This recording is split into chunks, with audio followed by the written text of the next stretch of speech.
लागल सोना देह गमकता मन करे ढाली ही तोहरा के कोरा में आहई दिया के अजोरा में आहई लोग सन के सोझा।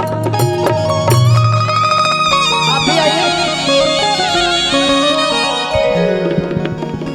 हमारे बीच में सुपरस्टार गोलू राजा जी हमारे उपस्थित हो गए हैं और राइटर बहुत अच्छे हमारे जितेंद्र भैया उपस्थित है, जितेंद्र जख्मी जी। एक बार हम चाहेंगे जोरदार ताली बजा दीजिए हमारे गोलू राजा जी के लिए।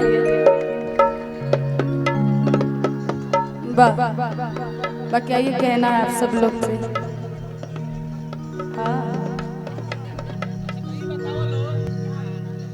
हो बाकी औरत बड़ी सुंदर भाव में बताओ तरीका मनोज भैया भी ले दिखाई ना दे कहने कोई आई जितेंद्र भैया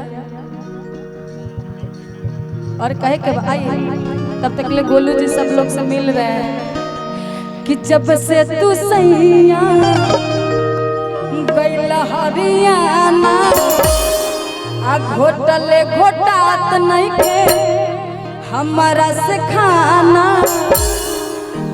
काहे छोड़ गईला बहरवा और गरगरा के बाबा अरे काहे छोड़ गईला बहरवा कि काहे छोड़ गईला अब बहरवा ए जीजा जी लागिन मारे ला देवरवा वाला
के राजा जी ए सैया जी रउआ तो गवना करा के बाहर चल गई लहुरा देवरवा के इतना तंगई से हम तंग हो गए बने।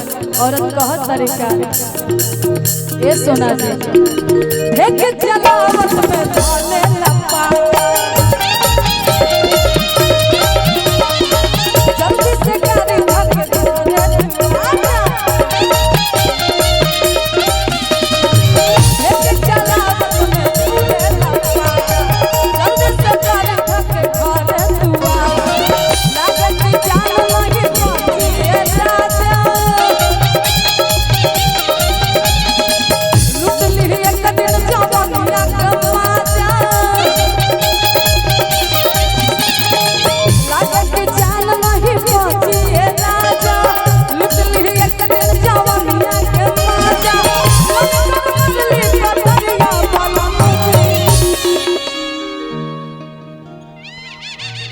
हेलो जखमी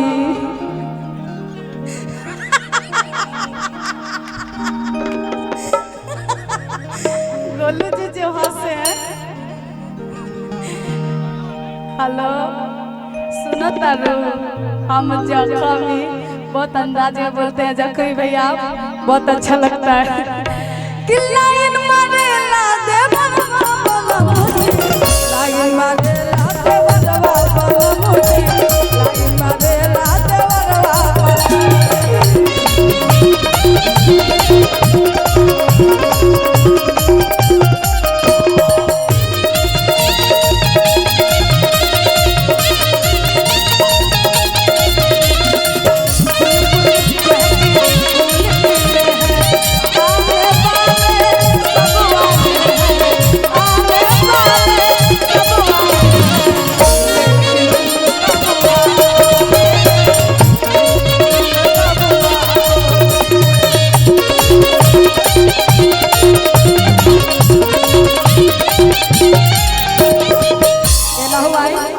लोग बड़ा वीडियो बनावता, फरमाइश रहता कि इन्हरो थोड़ा चल कराइए।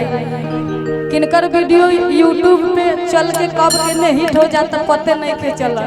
बाकी अच्छा लगता है आप लोग का कट बाई कट वीडियो देख के। बाकी कहना क्या है, औरत कहत रही कि जाए नहाए त खिड़की से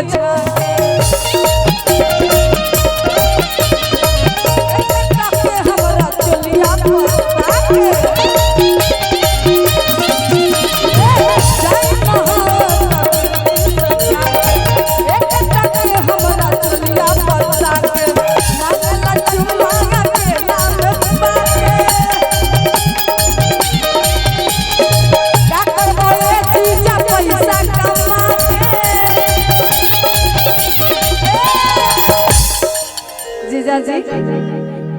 कि जाए नहाए तो खिड़की से झाके एक टके हमारा चलिया पता के।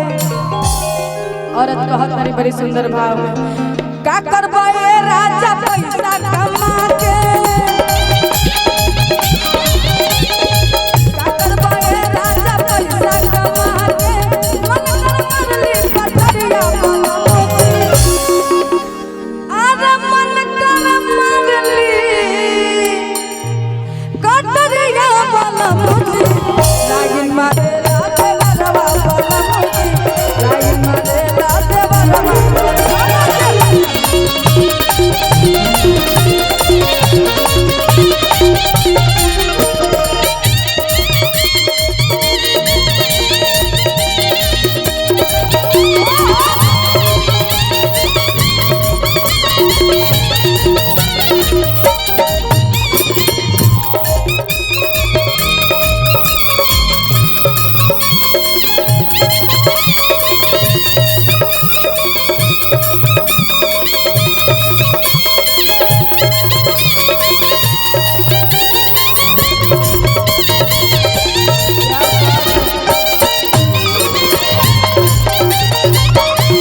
बहुत बहुत धन्यवाद। जय माता दी आपको।